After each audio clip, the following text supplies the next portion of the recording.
County Child had been abducted, standing near a late model blue Gremlin.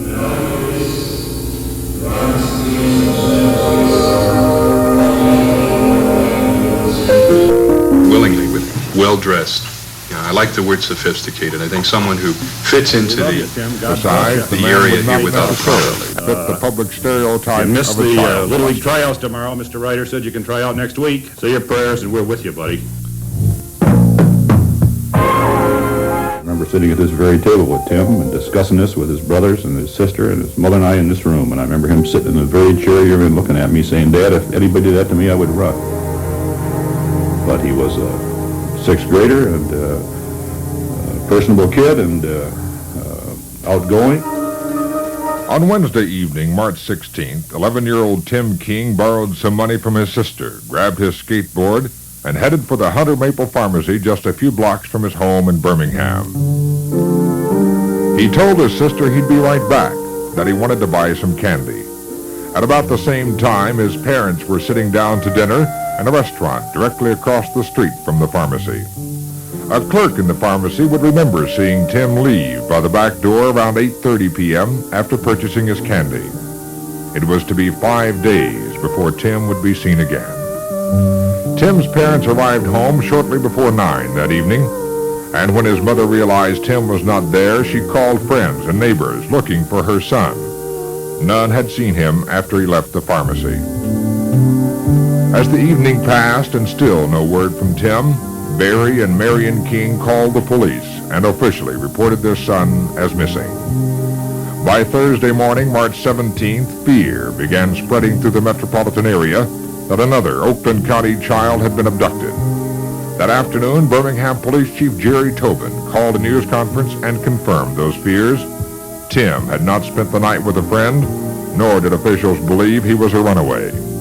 Barry King made the first of several pleas to the kidnapper of his son. We love him very much, wherever he is and whoever he is with. We want him back home. Friday, March 18th dawned as a truly bad winter day, snow and bitter cold. The change from the previous 2 days of spring-like weather caused even more concern for Tim's safety among law enforcement officials such as County Prosecutor Brooks Patterson. With each passing hour, when you go in from 24 to 36 to 48 hours, the situation gets much more grave because if he was playing hooky or going out on a spring day, going fishing like the chief said yesterday, that spring day, no longer exists. Now it's a wintry day, and he would have come home if he had the ability to do so. Later that same day, Chief Tobin released a composite drawing of a man police described only as a material witness. He had been seen in the Chatham parking lot next door to the pharmacy, standing near a late model blue Gremlin, talking to a boy fitting Tim King's description. As reports of men matching the description on the composite began pouring in from citizens, Chief Tobin emphasized the man would not necessarily fit the public stereotype of a child molester. It's a type of person who a child would not fear. Someone who talked quietly, who was confident. It wasn't a snatch type of thing. It was the child probably went willingly with well-dressed.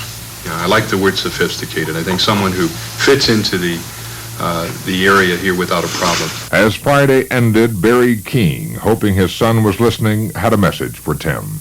Well, I want to say hi to Tim. We love you, Tim. God bless you. Stay tough. If you miss the Little League tryouts tomorrow, Mr. Ryder said you can try out next week. Say your prayers and we're with you, buddy. On Saturday and Sunday, fear tightened its grip on South Oakland County. Children were warned not to walk alone, be in their homes before dark, don't talk to strangers. Citizens organized to escort children through neighborhoods, and on Monday, letter carriers took the composite drawing with them in hopes of spotting Tim or the man wanted for questioning. The letter carriers are out. We're asking them to look for Tim and to scrutinize their customers, their clients as they deliver the mail, and report to us any suspicious or abnormal things that they might sense or come to their attention. Tuesday, March 22nd, moved through its paces slowly. Investigators were running down leads, and the parents and family of Tim King waited anxiously for any word. Unknown to them, the words they had feared for 6 days would soon be heard. Around 9 p.m. Tuesday evening, a car traveling south on Gill Road between 7 and 8 Mile Roads in Livonia stopped to make a U-turn.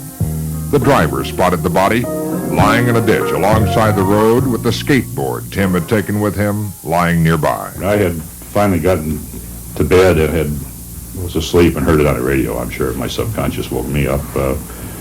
Mary and I were both aware that it was on the TV before we were informed, but again, it's a newsworthy item. Tim's body had been dumped in Livonia, bringing yet another law enforcement agency into the investigation. Livonia Police Chief Robert Turner. Death occurred sometime between 6 and 8 p.m. Sexual abuse did occur. Stomach contents were of food that was consumed about 2 hours before death. Death was caused by suffocation. There were some marks for binding of the hands and feet. In 15 months, 7 Oakland County children had been mysteriously murdered. Lieutenant Robert Robertson, heading the task force formed to find the killer or killers, confirmed what everyone already believed. We are operating under the pretext that the Mahalik case, the Robinson case, and the Stebbins case are all connected and were in fact committed by the same person.